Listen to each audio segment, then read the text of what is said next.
What's up everybody, welcome back to the show. Thank you so much for being here. If you checked out my last video, which will be linked here, about the brewer comparison, thank you so much. It got some of the most love I've had on a video yet. Really appreciate it. Really glad because it was really fun for me to make and I really enjoyed it.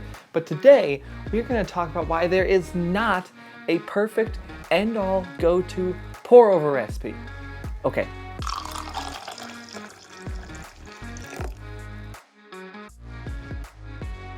Okay, like I said, there is no perfect pour-over recipe. There's just not. You can't take a specific amount of coffee, specific grind setting, and time and have it work for any pour-over method. Heck, you can't have it work for any coffee. Coffee just, it's not like that. Coffee changes. Even one single bag of coffee from the day that is roasted to 2 months later, it can change every single day. What does that mean? Well, it means you can't just dial in a coffee once and then have it good to go for the next 2 months. It also means I can't just say, hey, if you use 24 grams of coffee at this grind setting and brew it in a Chemex for this amount of time, you will have a delicious cup of coffee. Because honestly, you might, but you also might have a really dark roast and I might have used a really light roast and it does not turn out well. You might have a different grinder than I have and the setting that I say is completely different for you. There is no great recipe. But what there are some really good parameters you can start with. So maybe let's say you purchased a Chemex for the first time or another pour over method after watching my last video and you're like, I have this coffee, where do I start? Well, like I said, we'll be talking about on Friday's episode is burr grinders. Get yourself a nice burr grinder and go from there. Start with a nice medium coarse grind, something not too fine, not too coarse, but just something right in the middle. Go from there, start with a nice like 24 grams and 400 grams of coffee out. So like your actual beverage will be 400 grams. Go from there and just create a coffee. Basically, a great method to do, and this will keep you consistent so there are less variables to deal with, is to do your bloom, which gets rid of the extra CO2, creates a more even cup. That'll be the first 30 seconds, you do it right at the beginning, and it's about 50 to 60 grams. And then at the 30-second mark, personally, I do another 100 grams, so about 150, 160. At the 1 minute mark, do another 100, so you get to 250. At that point, you let it brew for a minute, and then you get to the 2 minute mark, and you do the last 150, so you'll be at 400. At that point, you can taste it. If you do this specific thing every time, then you don't really have to change what you're doing there. You don't have to worry about that variable, and you can just change the amount of coffee you do or the grind setting.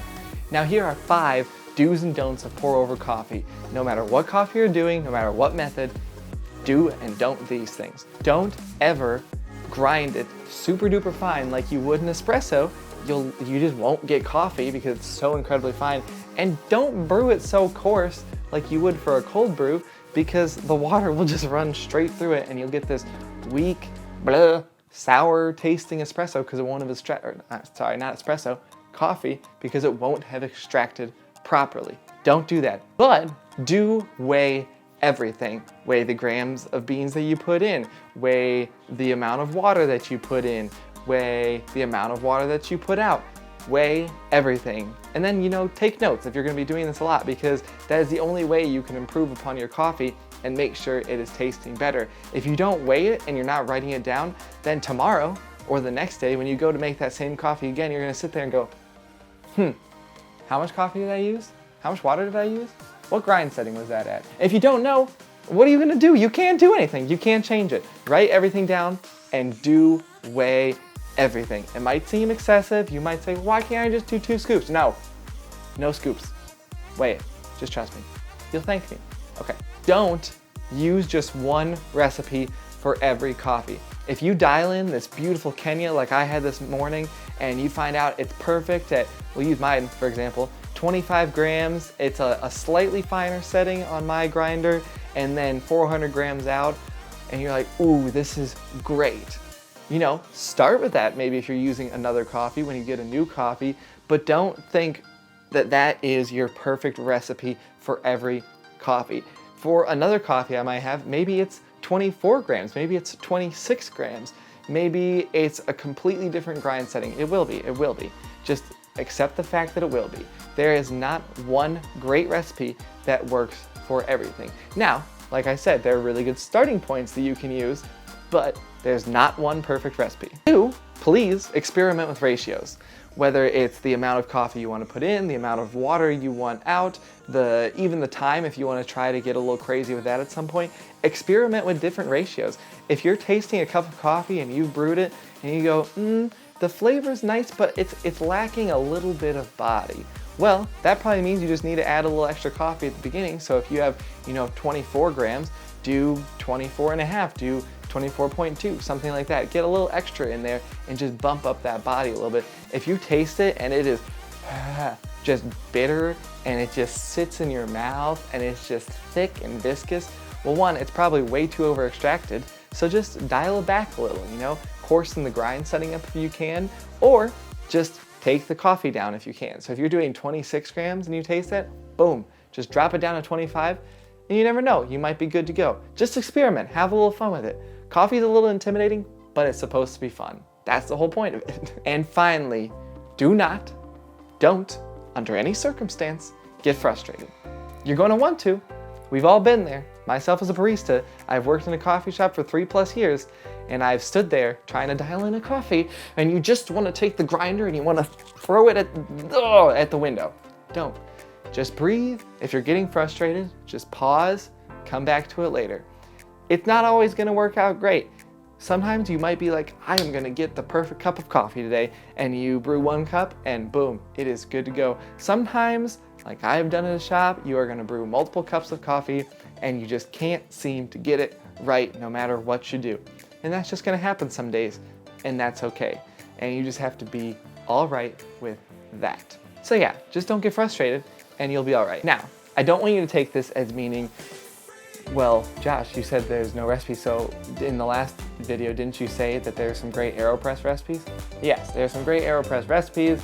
They're great starting points, but just because you see something doesn't mean it will automatically work for you.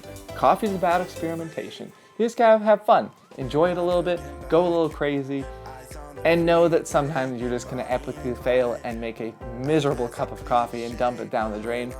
But that's all right, that's how you learn. You learn by tasting bad coffee and realizing you never, ever, ever, ever want to taste it again. Yeah, that is what I got for you guys today. Thank you so much for being here. Sorry that was a little more intense, but when people tell me that there's one particular recipe they found that works for everything, I'm just no, it doesn't work. I've worked for those coffee shops before and it's just incorrect. But that doesn't mean that you can't experiment with different recipes, because that is what coffee is all about. It's all about experimentation, trying new things, and exploring different coffee options. So thank you all so much for watching. Really glad you're here. Don't forget to like and subscribe. Follow me on Instagram @CaffeinatedConsultant. Tune in Friday when we will be talking about different types of grinders and why a burr grinder is so important to brewing the best cup of coffee. Thank you all so much. I will see you on Friday. I blanked. Okay, yeah, bye. See you soon.